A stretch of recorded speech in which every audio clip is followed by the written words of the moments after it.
look, to me, I love this sport. There is a part of me that's a dork that I love all the Bill James analytics stuff, but I love to play, man. My thing is I wanted to play till forever. And I think that there's a part, I still want baseball to be the most popular sport in the world, you know?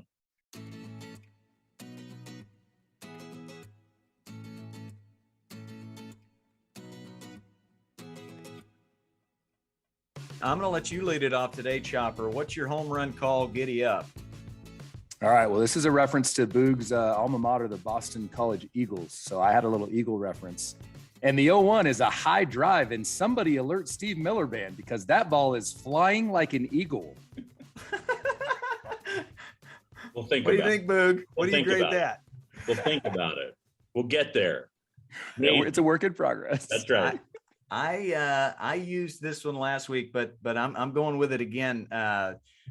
Clark Gable must have signed that ball because she is gone with the wind. Great. Strong. All right. So what am I supposed to do with Suzuki? Am I supposed to do say it says see ya? Am I supposed to do sayonara? I mean, yeah. I like them both. I like them both. Don't sleep on Fly Like an Eagle. It's up there. It's got to be one of your options. I think what I think I'm going to do actually is like somebody's going to hit one, and instead I'm just going to do full stop and just go right into abracadabra. That's it. Oh my God. That's it. I love. By the way, for the listener out there, we didn't do any chopping at the top. We are right to our guest today, and I'm going to give him the formal introduction. Born in Philadelphia, but grew up in NYC, playing ball on Roosevelt Island. Any of you know that? You know that little spot there, Chopper? Roosevelt Island. Sounds amazing. Tiny strip there. Began broadcasting in college at Boston College. Marlins announcer, Braves announcer. He's been calling the MLB and college basketball since 2009 at the worldwide leader, ESPN. And he's the voice I listen to every day now on the Marquee Network for my Cubbies. And here's a little special tidbit I just found out.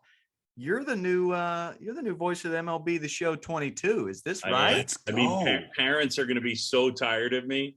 Yeah, they're going to be so tired of my nonsense calls on that video game. Cool. But yeah, it was a labor of love. We did over 2.5 years. I probably recorded 200 hours, and with Chris Singleton, who's a great friend and my former broadcast partner on ESPN radio, and we had a blast. And look, to me, I love this sport. There is a part of me that's a dork that I love all the Bill James analytics stuff, but I love to play, man. My thing is I wanted to play till forever.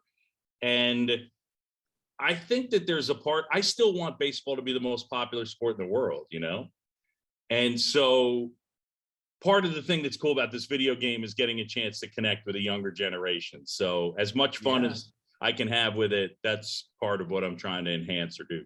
Well, we're doing the same thing. I mean, you know what I do. We, by the way, it's John Boog Sciambi, ladies and gentlemen. Round of applause. Yeah, let's go. We met a few months ago in Dallas, Texas, at the Warstick launch party, basically. Yeah. And we've had a couple guests from there on our podcast: Alex Avila, Ian Kinsler. I got to meet Kirk Gibson. I mean, here's how it's set up. And I want to go from the beginning. I want to talk about growing up in NYC and when you fell in love with baseball, but just how we met, Chopper. So you've got Ken Rosenthal and Boog, and they're in the dugout for this charity baseball game. And they asked me to be like the MC or the guy and I'm like, you got Boog over there. What am I doing here? I'm a youth baseball coach.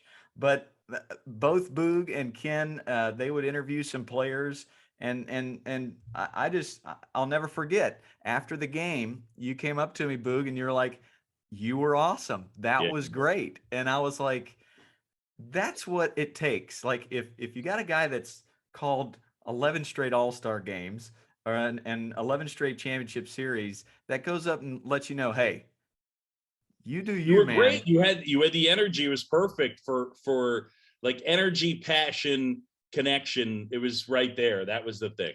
Well, and I mean, I just thought of it as a coach with a microphone, and I'd see a kid in the stands, and I'd say, "Hey, what's your nickname? Who's your favorite player out here? What are you excited to?"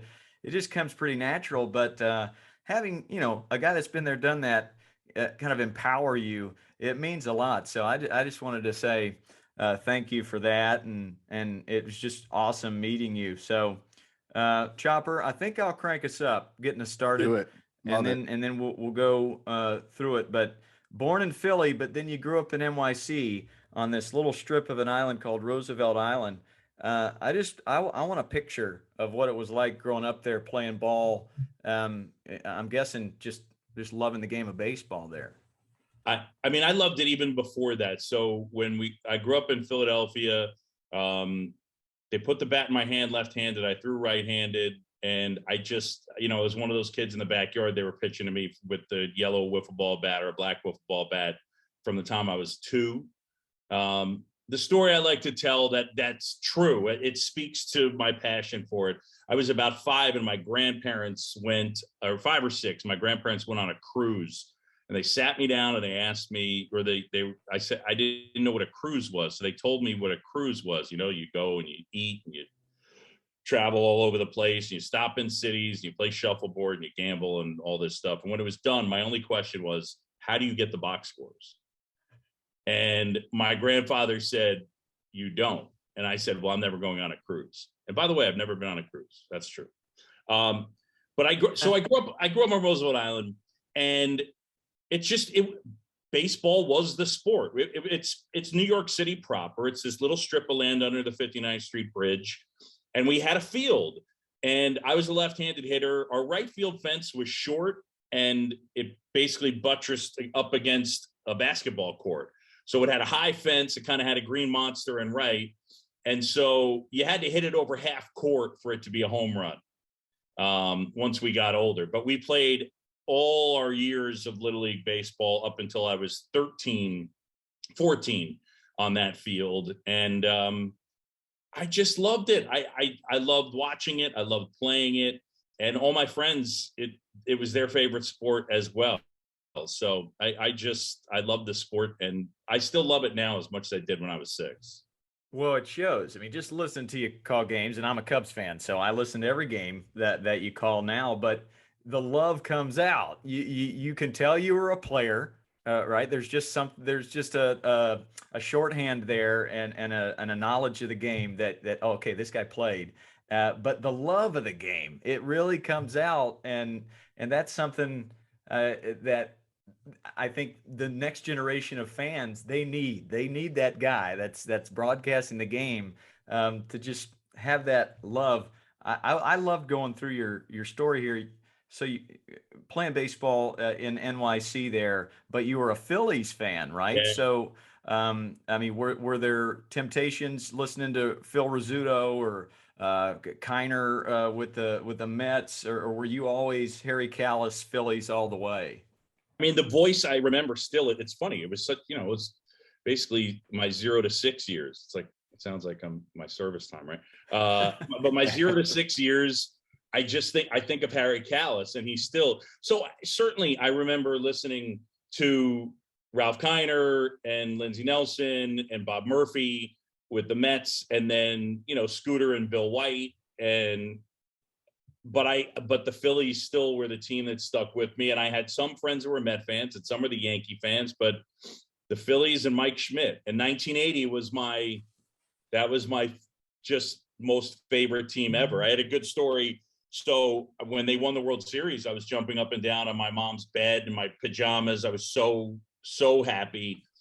1997, I was a broadcaster with the Marlins. Darren Dalton was on the team, and the Marlins won it all. So I got to know Dutch. The next year, he was at the All-Star game.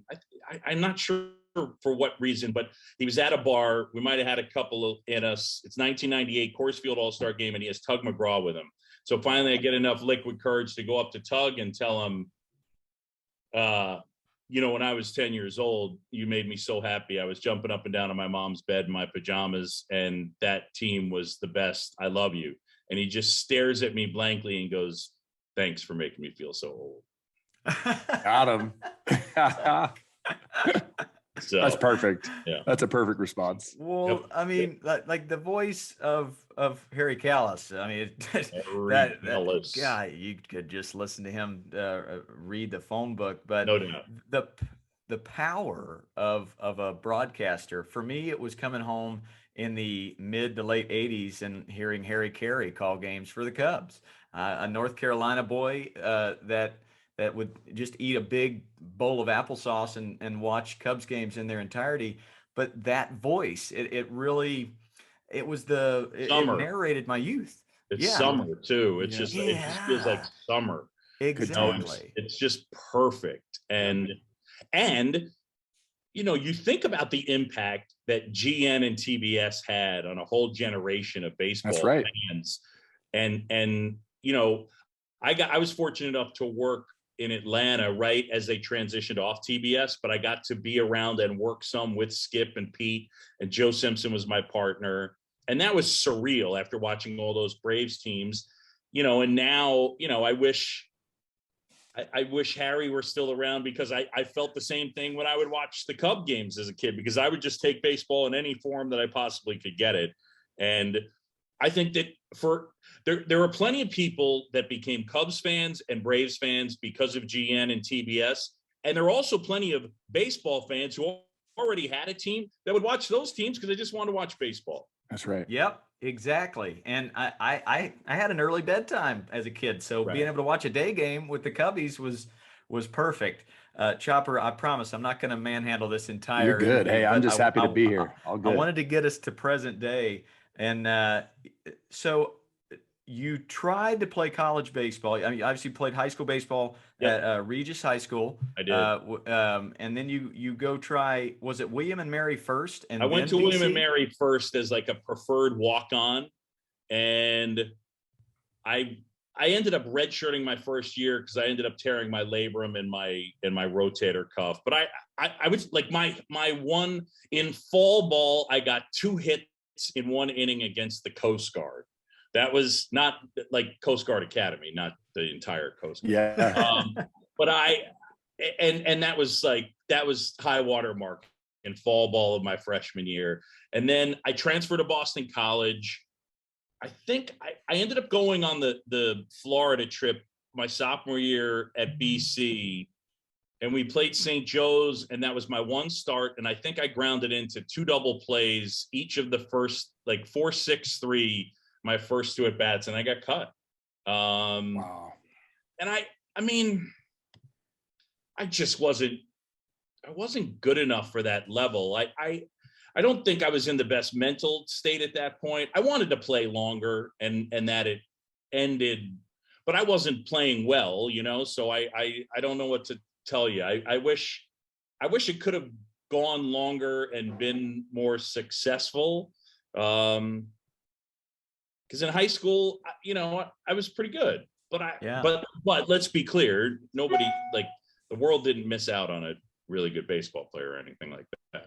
Well, and I remember those Florida trips. I played at Brown University, and we couldn't play. There was snow on the field until April, so we're going to North Carolina and Florida. But reading that and seeing that you got cut, it didn't stop you from loving the game. No. And then and this was the coolest part of it all. So what do? You start this Monday night sports talk radio show while in college? So the first thing I did was when I got on campus, though, was go right over to the student radio station, and I read for the guy who was the program director, and he liked my voice, and I was comfortable public speaking. I guess rewind for a second. When I was in high school at Regis, after my freshman year, I had taken a speech class with a teacher there, Dr. Tricamo, who taught me English 3 of the 4 years there. And he had studied at Oxford. He was definitely somebody that impacted my life as an educator. But he basically made me join the speech and debate team for a year because he thought that I had talent public speaking. And I just went and did it. And I did declamation. Jim Shudo was one of the guys that was on our team. He was a CNN anchor. And but so I think that there was some feel that this was what I wanted to do. I was a talker as a kid. I don't know that I saw myself specifically as a baseball play-by-play guy, but I loved talking sports. So I went over there. I got involved with a sports talk show at WZBC, and three of the main guys that would do it would be myself, Bob Wischusen, who works for ESPN as lead hockey guy, or one of the lead hockey guys, does college football, college basketball, and he's the voice of the Jets on the radio, and then Joe Tessitore as well. So the three of us, BC's not Syracuse, but we had a good draft class one year. So a really good one. Did you ever run into Amy Poehler or Chris O'Donnell? Were they so there? Amy Poehler dated Bob Wischusen, but I never encountered her. And then Chris O'Donnell was we were a year apart, but Chris O'Donnell was my year, but was just sort of this, I felt like he was just kind of a rumor on campus, because he had just, I don't know which movie it was. That was it Son of a Woman? I guess it was. That probably was 92. That's right. Yeah. Dude, yeah. He was, Oh, love me some Classic. Son of a Woman. So good. Charlie Daniels. Charlie. Maybe Jack to you, boy. Know as long as I have. Hoo-ah. All right, Chopper. I pass the baton to you, brother. I love it. Thank you again for being on. I grew up WGN TBS. I remember Chipper Jones on the Ryan Klesko Braves win, which is obviously after Fred McGriff. And man, I loved the Braves, but I watched all the Cubs games, to your point. Passion for baseball. So anything I could get, I would watch. Oftentimes check the schedule and had a sore throat. I couldn't go to school that day. Had to watch the Cubs game. That's right. That's a fact. We all did that. Question I have for you, and this is cool. The fans won't know this, but not all, spots where you guys are at up there in the broadcast booth, they're not all the same. So what is your favorite stadium to call a game? I think Oracle Park's probably got to be up there with that view. Yeah, right. So my answer is almost always it's the threes of Wrigley, Oracle, and Fenway. I mean, Oracle, you can't sit in the press box and look out at the bay on a sunny day when you can see all the way across the bay and the ships. It is, I just want to sit there and meditate for an hour on that. It is the definition of good energy. So there's just something about going and doing a game here that I sit there in that booth. But I will tell you this, I got this job. I still show up at the ballpark early and it's empty, which is my favorite thing, to do, is to get there at 2:30 or something like that. And the ballpark is empty and you're looking at empty Wrigley Field in the middle of June.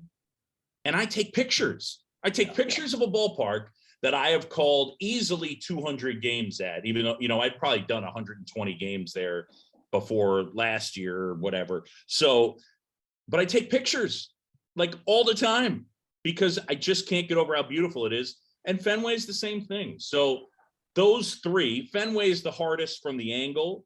Yep. Oracle's sight lines are magnificent. You're very low. So it's pretty awesome. So those three, but my home office, that's number one. My home office is number one. Yeah, Chavez Ravine's nice too, and you get those sunsets with the clouds and the cotton candy. Hey, there he is. He threw out the first pitch. Oh my gosh! So the story, this was the most amazing moment. Other than my kids being born and being married, getting to get up on that mound.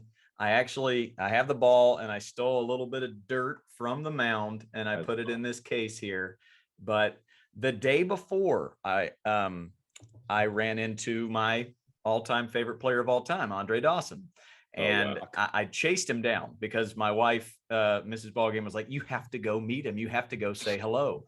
And so I chased him down for about 60 seconds. I finally work up the courage to say, hey, Andre, just want to let you know, you were my favorite player growing up. And my heart is just beating. I just, and I had met a lot of Hall of Famers to this point, but there was something about Andre.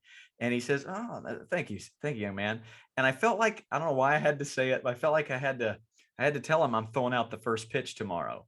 And so there's this guy in this fedora hat telling Andre Dawson, and I'm throwing out the first pitch tomorrow. And he had to have been like, really? Who are you? But he didn't. He was like, his response was, oh. And I'm like, that didn't land very well. So let me one up that with, and Andre, I'm going to dedicate the pitch to you. Those are the exact words. And by then, you know, he must think I'm either just drunk or something. So good though. But Tara Jean was like, he would love a picture with you. So took a picture with me. That was my moment. But I do remember standing on the mound and looking out at right field and like, this isn't even a thing, but I'm gonna dedicate it to Andre Dawson. That's amazing though. That's awesome. The power of that when you meet your guy. Yeah. So my relationship with Andre Dawson goes back to he and Tony Perez were special assistants with the Marlins. And so most of the 8 years that I was there, they would travel. So I got to be it was such a thrill to be able to be around him. I'll tell you one story that's neat for me in that I think you'll connect on. I went to dinner a few springs back. I became friends with the Brewers manager, Craig Counsell. I was a rookie broadcaster in 97. He was a rookie player. So, you know, we stayed connected. So I went to dinner one night, myself, Craig Counsell, Andre Dawson, Rick Sutcliffe. He was 18 or 19.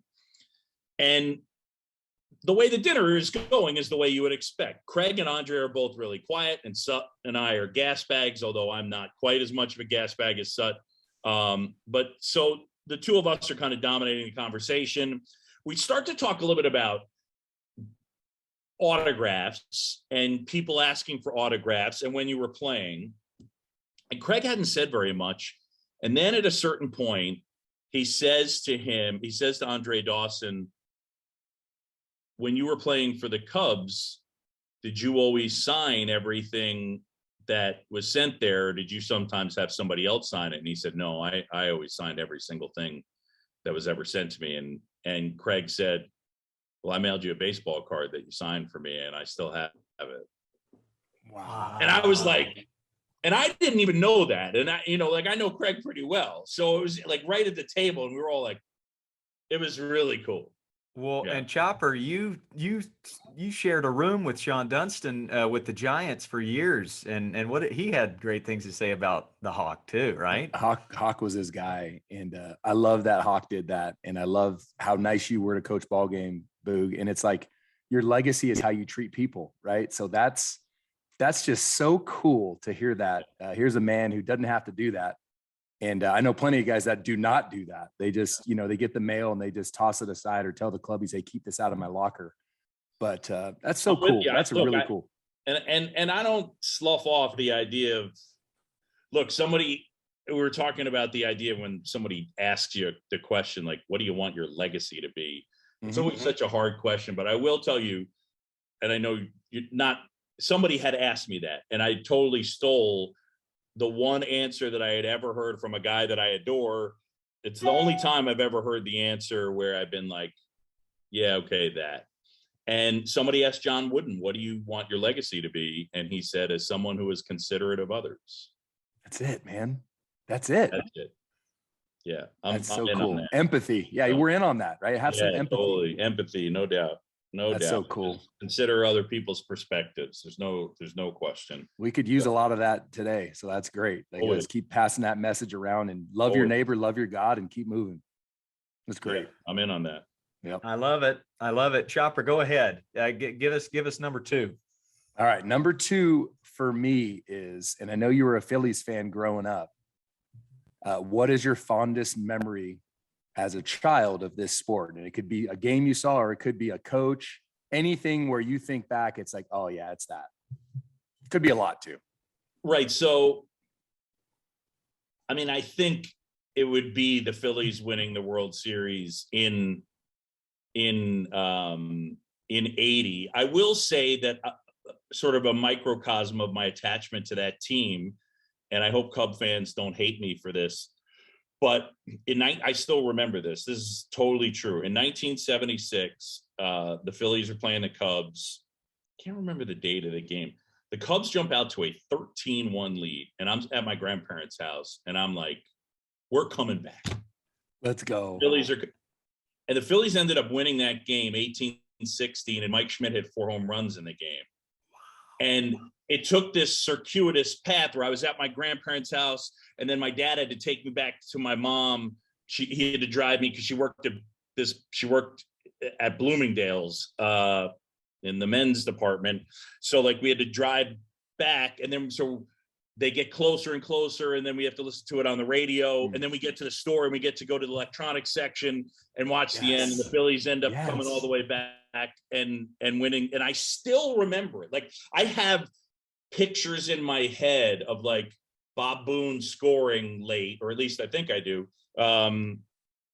It's just stuff like that just, but when the Phillies won the World Series, because I was so bummed, and it's funny, I was 7 and 8 when they lost to the Dodgers each time in the LCS, but I really expected them to get to the World Series those years, and they didn't. So I would say that as a child was probably the thing that really that 80 team.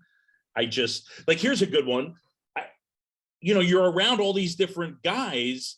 So I get to be around the biggest stars today, and it's my job, and it doesn't impact me the same way. So I called a number of the games from that really good Phillies group from 05 to 11, and I'd be in their clubhouse a lot. But like, I remember one time I went into the Phillies clubhouse and Gary Maddox was in there. 2/3 of the world covered by water, the other third by Gary Maddox. And I'm sitting there saying to myself, oh my God, it's Gary Maddox. Gary Maddox is a good player, multiple Gold Glover, but he was a dude for me. You know what I mean? I still feel it when I see Larry Boa. So I still can get to that space. It's not hard to get to that space because it's like you shrink me down and I'm 6 years old again or 10 years old again. And it's the connection to the sport and to that team. And it's wonderful, right?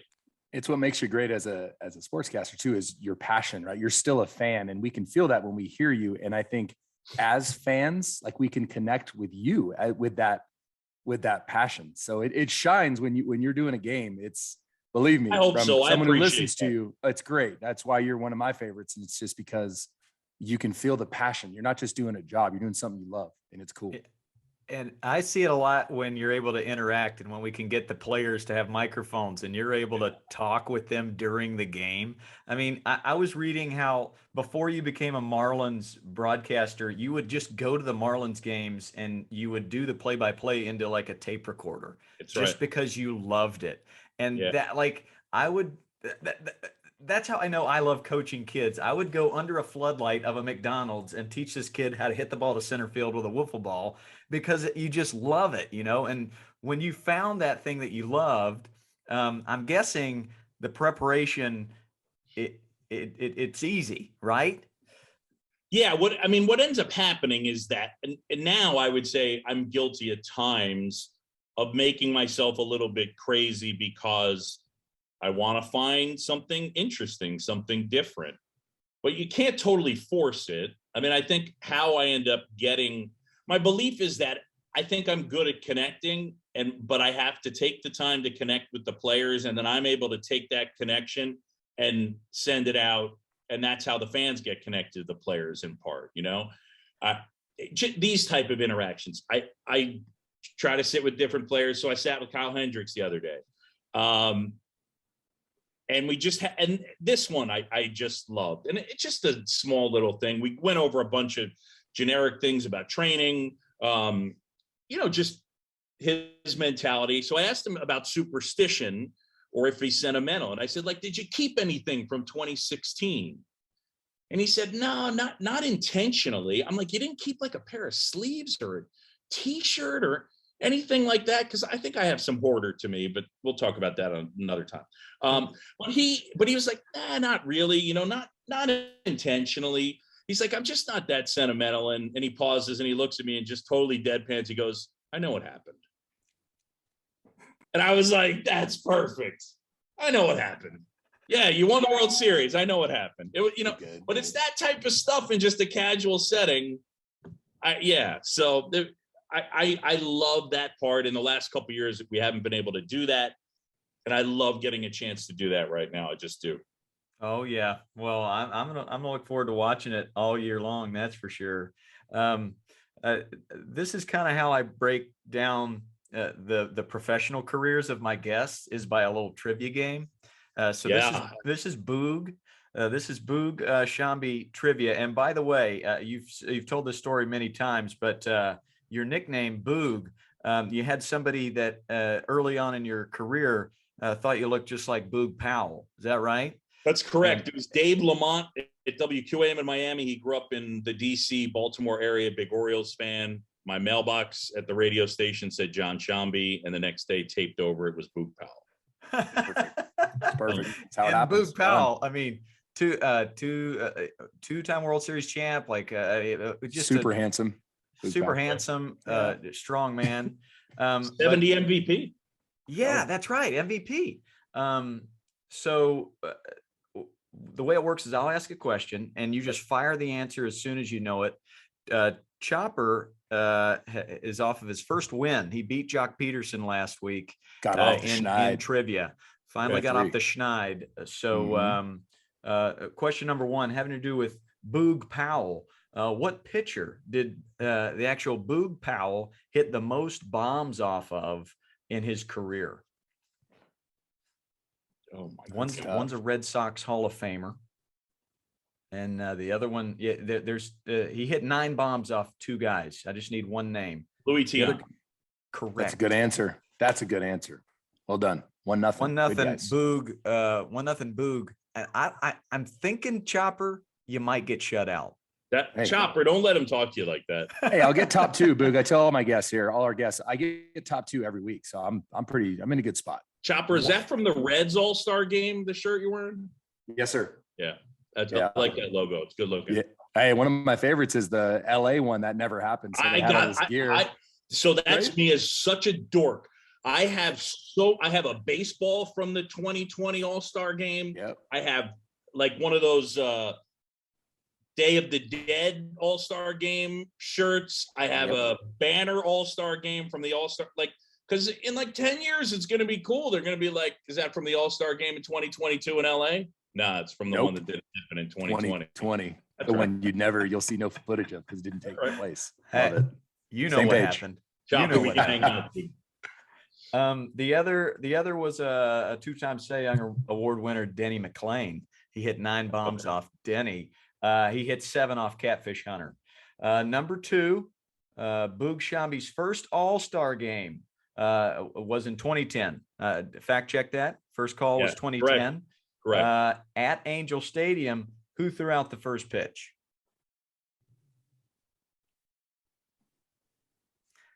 He signed my bat right over here because I met him at a gas station, and then he came. Rod Carew.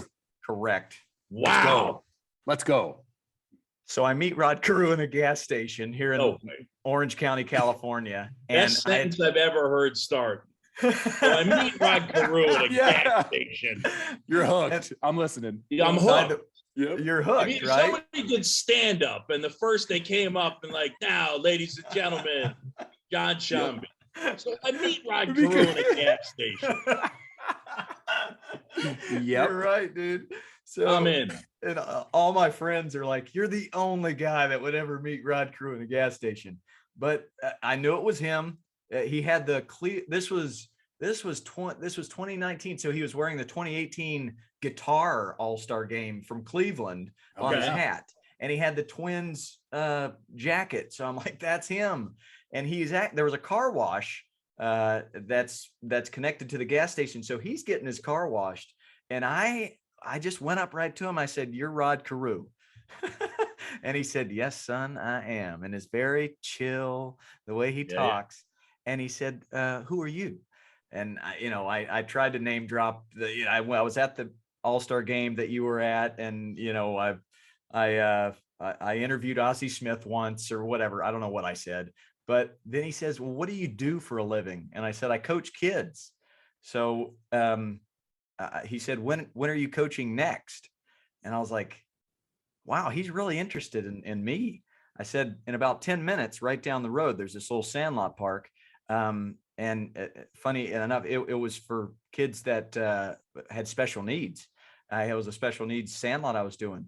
10 minutes later, I see this car drive up to the sandlot where I was coaching the kids. Rod Carew comes out of his car and just watches us play ball for about 10 minutes. And then I'm like, kids, I got a special friend that wants to talk to you. Get the kids in the shade. Rod Carew comes, and this is post his he had a a heart thing on his back, and he was walking slowly, but he talked to the kids for about 15 minutes, signed everybody's autograph, and then I'm walking him back to his car, and I'm like, that meant I can't believe that really happened. He said, "Are you here every Friday?" I said, "Yeah." And he said, "You'll see me again." And then he left like Terrence Mann into the corn. And I have it on video. It actually happened, but that's my Rod Carew story. I'm sticking to it. That's a great story. 1-1 tie game. 1-1. Brian McCann won the MVP of that game. He's called the last 11 All-Star games on ESPN radio. The last 11. Who's got the most hits in that span? In the games? In the games, who's got the most hits in those 11 years?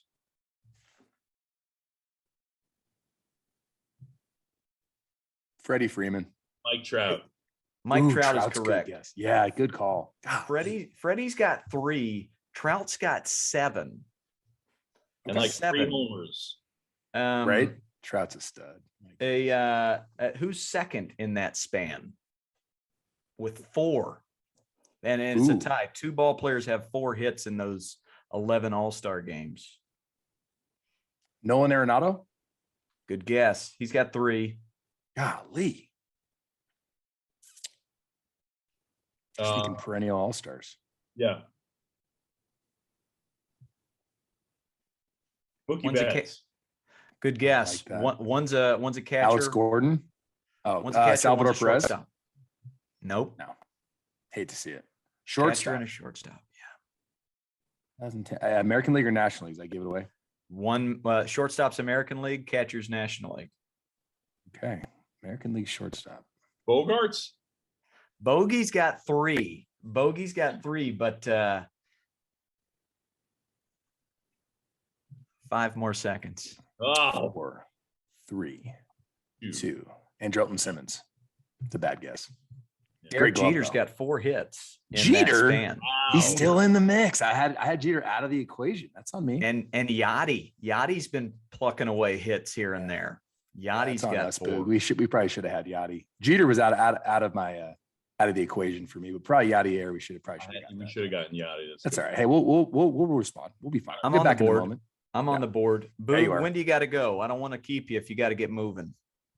I got probably I'd say 15 more minutes. Oh, gosh, sounds like that's 15 amazing. minutes of glory. Let's cool? go. Just glory. It's better than cool. Okay. Ice cold. It's frozen. His first championship series game was game 1 of the 2011 NLCS. Brewers beat the Cardinals 9-6. Who was the winning pitcher of that game? Zach Greinke. Correct.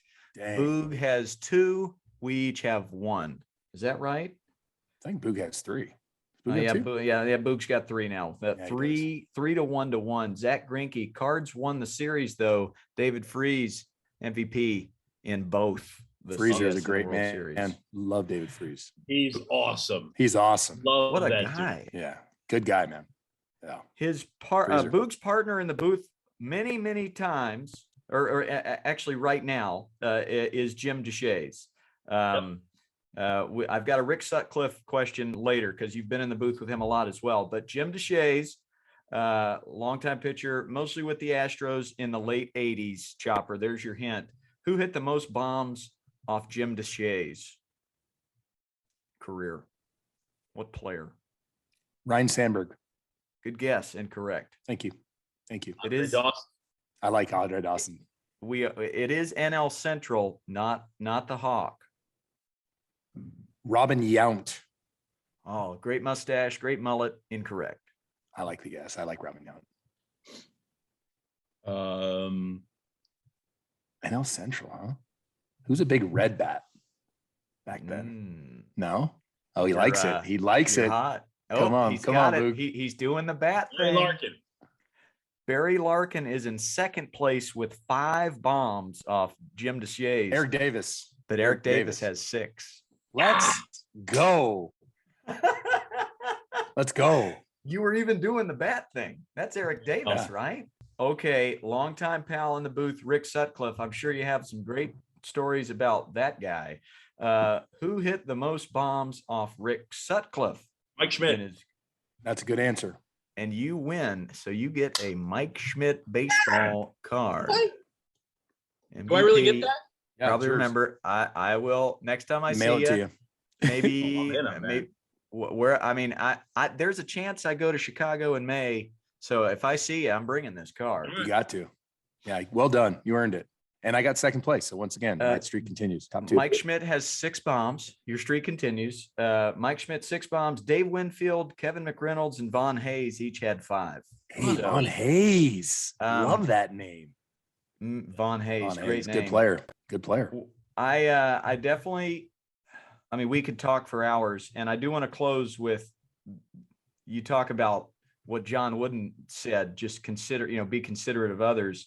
What you're doing with Project Main Street and ALS research and raising funds. So we'll close with that. But I went down the line here, a good Vin Scully story, a good Bob Uecker story, a good Harry Callis, a good Sutcliffe story. So, I mean, that's a lot, but if something comes to mind there, Boog. Okay. So, I'll start with Vin. I have 2 quick Vin Scully stories. So I do TV, right? But I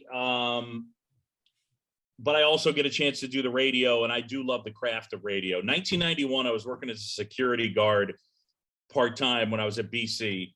And I listened to Vin Scully do the 91 World Series. And I'll never forget when I tell young broadcasters the epitome of being descriptive. Listening to Vin Scully call the World Series, it's the Twins and the Braves. Rafael Belliard gets a hit. He's on first. Ken Herbeck's playing first for the Twins. And Vin Scully says this, describing the size disparity between Ken Herbeck and Rafael Belliard. Warning, crappy Vin Scully impersonation coming. So here's Belliard standing next to Herbie, looking like something that fell out of his pocket. And it's just like if you get, look, it's this, and I'm not trying to, this is not false modesty. If you gave me 100 tries at it, I'm not coming up with something that good. And I think what ends up happening, we all feel like we want to have that thesaurus-like vocabulary and write verbal poetry, but you just got to do you. And so anyway, that was magnificent. The other thing is I went to a Catholic school in New York City that has a very good reputation. I was more in the middling moron land, but even still, it was a very good high school named Regis. Regis Philbin is named after the school. He did not go there. His dad did. Vin Scully went to Fordham Prep. When I first met Vin for the first time ever, I told him that I went to Regis. And so his first thing he ever said to me was, "Oh, so then you were much smarter than I was." Harry Carey, I've told this story a bazillion times, but this is true. My first year as a broadcaster with the Marlins, 1997, my first ever road game was and still is the coldest game on record at Wrigley Field, 29 degrees at first pitch. I'm bundled up. I do the pregame show. I have to come back and do lineups, but I have to use the restroom. So I go and run and use the restroom. I go quickly, use the restroom. Now I'm washing my hands. As I'm washing my hands, Harry Carey walks in. It's just me and Harry Carey. Harry goes into the stall. As I'm drying my hands from the stall, I hear this. Not to me. It's just like a commentary. And the commentary is, I got so many clothes on, I can't find my. It's so good. And I was like this. I was like, and then I just ran out to go tell Dave O'Brien and Joe Angel. Oh my gosh, that's good. up there with. I met Rod Carew in a gas station. I met Harry Carey in a bathroom. Yes, that's right. And he goes into the stall. Yeah, we're hooked. But we didn't even actually meet. Like I think that totally somebody else could have told that story. And if there was nobody in there and they had been recording just audio in the bathroom, he still would have said it. That's so good. That is so good. Yeah, it's pretty amazing. What were the other ones you asked me? Well, I mean, Bob Uecker and Callis. Uecker had me laughing. I mean, Bob is no spring chicken, and he's a wonderful, wonderful man. Prayers to his family, by the way. Just lost a daughter to ALS. I love the guy. He's always been so kind to me, so wonderful. And this is going to sound morbid, but it's also, if you know Bob at all, he's really funny. So his home run call is get up, get out, gone. And so he said that his final bobblehead should be him in a coffin, and he pops out of the coffin, and it should be get up, get out, gone. And then the coffin. That's perfect. That's and he said it to me, and I burst out laughing, and I was like, can I say that on the air? He's like, absolutely. I can't tell you how many Johnny Carson videos I watch on YouTube where he's the all-time leader in guest appearances, isn't he? All time. I didn't know that. He was so funny. And then his Hall of Fame speech, I could watch it every day. Chopper, if you haven't seen it, wow. I mean, he didn't read any of that. He just so he's in the heart. And then Harry Kelly. I was online, back in the day, the way I would go to Marlins games as a reporter and as a producer. We had a season pass, and I would go because, one, they fed you for free. It didn't cost. So, 93, 94, but I remember I was online for food, and I wasn't really looking where I was in line and who was in front of me in line. And then it was, I'll have some lasagna, some green beans, and I was like, my eyes just got, and I met him, online, but the voice was the first thing that I heard. It was amazing. Man, that's so the voice of God. Yeah, it just is. Right. Oh man. Well, I want to close with how you got involved with ALS and this amazing charity project, Main Street, which you hold a game in your hometown. But we do it on the field at Roosevelt Island. I know. Awesome. I was reading about this, so I want to hear about it. But Chopper, anything to button up Boog on your end? It's really great to meet you. And for just our listeners, man, like, here's another great human. And we try to bring on quality humans that have a passion for the game and a passion for people. And just so thankful you came on. It's wonderful to meet you, and love watching the games you do, and look forward to seeing you someday down the road. We appreciate you very much. I look forward to meeting you in person for sure. Yes, sir. Thanks. And you met him over Zoom on his birthday. That's true. Is today your birthday?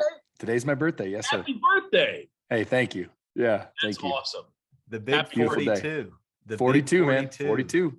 Yep. Go ahead, Jackie Robinson. That's right. So yeah, just tell our listener, how did you get involved with this? Lou Gehrig's disease, ALS. The floor is yours, brother.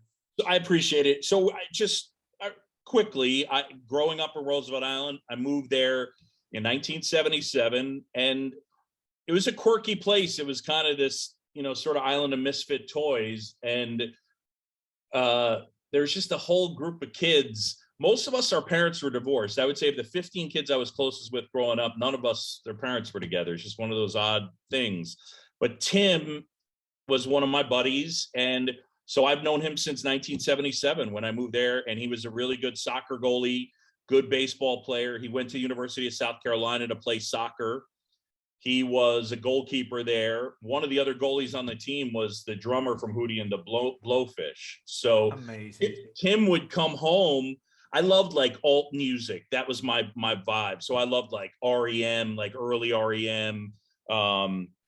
just stuff like that. A lot of like the Manchester scene, the Smiths, stuff like that. And he loved like the old 97s, but he gave me this tape and it had Hold My Hand on it. I mean, this is 1992, 91, 91. And I was in Miami and I heard the song on the air for the first time, Hold My Hand, and I knew every word, which is pretty cool. Anyway, I'm getting off topic. So Tim was diagnosed with ALS. It started, he was playing golf with one of our buddies and he would just keep tripping. And eventually got diagnosed with ALS in 2005, and he was gone in 2007. But by 2006, he and his wife, Katie, were really overwhelmed by the financial constraints. And right now, the average out-of-pocket cost that is not covered by insurance, hence out-of-pocket, but is $250,000 for an ALS patient. So we decided to form a charity. Tim decided the charter would be to help people. We took half the money and gave it to Tim and Katie. The other half, we started our 501c3 to help people like Tim. And since then, we've been helping patients. That first event, Hootie and the Blowfish played for free, which is pretty amazing. And since then, we've been just helping people with, it's not huge grants, $10,000 to, help you pay your insurance after we vet your financials, to remodel your bathroom so that it is wheelchair accessible now, to buy you a wheelchair, to buy you a hospital bed, to help you get an eye gaze machine so that, communication is still possible. Most of all, it's connecting with people, because with ALS, you lose the ability to communicate and to be mobile, and your world is this big, and then it's this big, and then it's this big, and then it's this big. And so they reach out to us and we, reach back out and say, hey, we're out here. We're thinking of you, and we help them.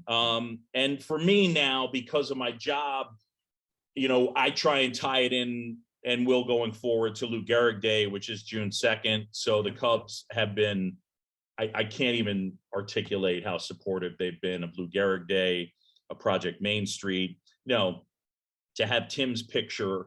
I had Tim's daughter, Francie, and his widow, Katie, out on June 2nd. Tim's picture up on the scoreboard, Katie and Francie acknowledged. So it's personal. At this point, I would say I think of Project Main Street as it's a way to help people.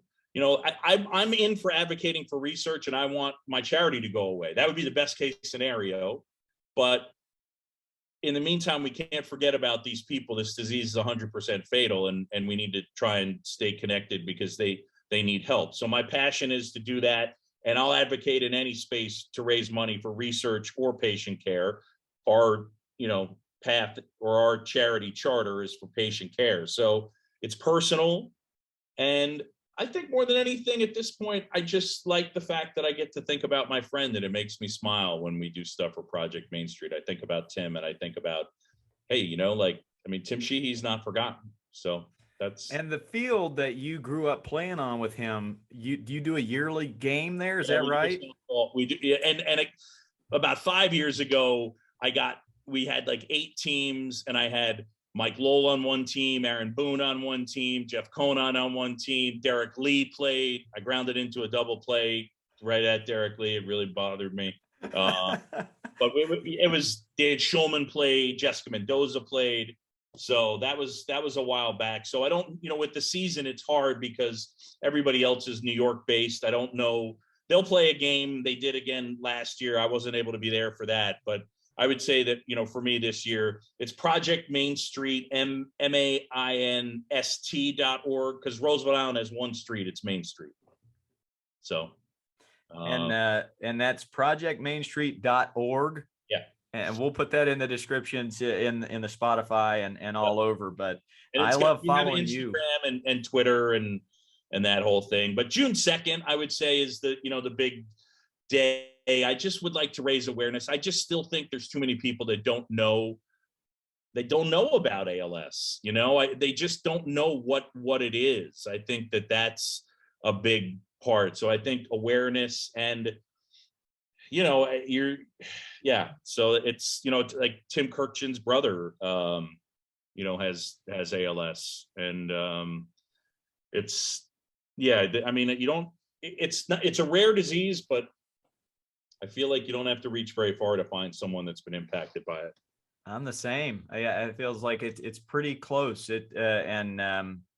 I just love following your Twitter and seeing all the pretty much most of the things you post. A lot of it is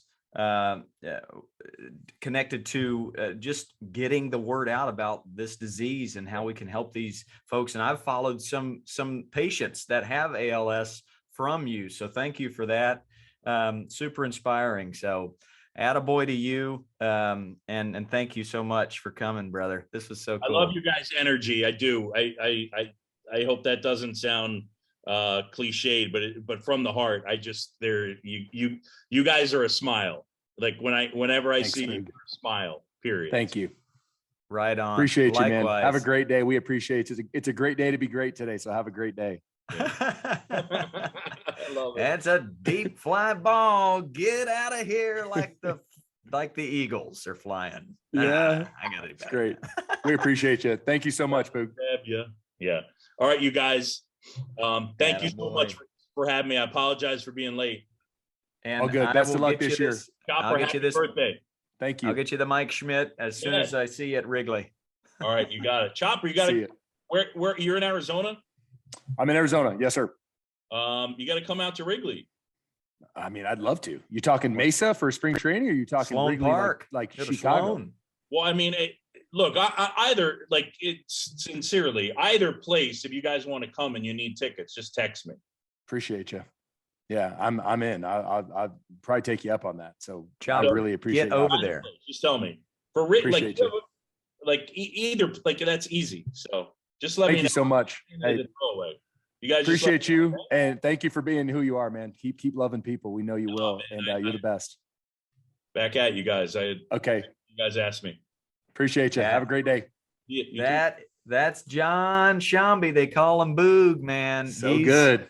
Salt of the earth, and what he's doing for ALS, and the Ice Bucket Challenge was a big deal a couple years back, and that informed a lot of people, educated me on the disease.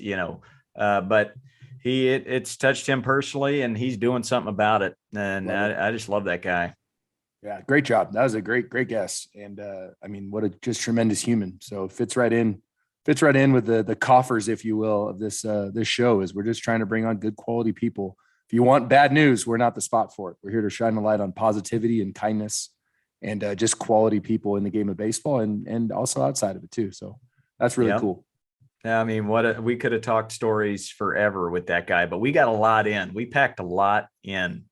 You asked him, you went for the home run and he hit a grand slam. You asked for Ben Scully, Bob Uecker, Harry. I don't even know how to pronounce his last name. I was just expecting one. And he gives a great story about all of Carey. I mean, wow. Grand slam.